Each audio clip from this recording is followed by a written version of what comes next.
I would say, to answer your question on net win or lost opportunity, I agree with Sunny. It's both and. My sort of initial reaction to the Glasgow Climate Pact is that it's good progress, but it's not nearly enough. And frankly, that has been the spin or the sort of takeaway from every COP thus far. This was COP26. We've had this conversation 26 times now, and it's still, yes, we're moving in the right direction, but not nearly fast enough. Progress, again, if implemented and if verified, it moves us from sort of definite catastrophe on the climate side to very likely a good bit less terrible catastrophe, but it's still terrible. And that's good, and it isn't nearly sufficient. And, frankly, it's unfortunately true that insufficient solutions to the climate crisis are simply not solutions. And the reality is that emissions have still not peaked globally. They're still rising. You mentioned some stats about Chinese coal production that's been coming through the news a good bit in the last couple of weeks.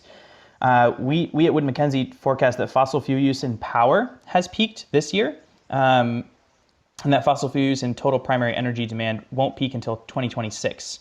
And then what that means is that the gap between ambition and reality is actually getting bigger, not smaller.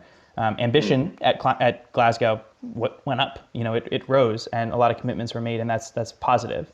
But what that means is that if reality has not kept up, that the gap between those two only gets larger and larger.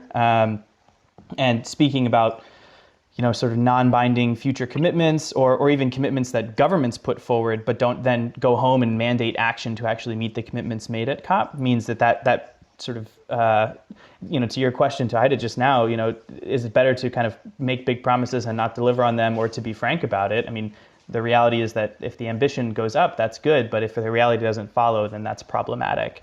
The other thing I would say too is that it's important to remember that COP26 and on all previous COPs, it's a meeting, right? It's a big, important meeting, but it's just a meeting in which people show up and make commitments to do stuff later.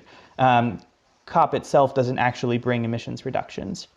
In fact, you have people flying from all over the world to one place, right? So while measuring these commitments and sort of the scope of that ambition is really important, and it did definitely bend the curve, again, should those commitments be sort of followed through and implemented and verified, what's really important is that follow-up and what actually comes of the meeting, and that takes time. So is it a net win? Absolutely.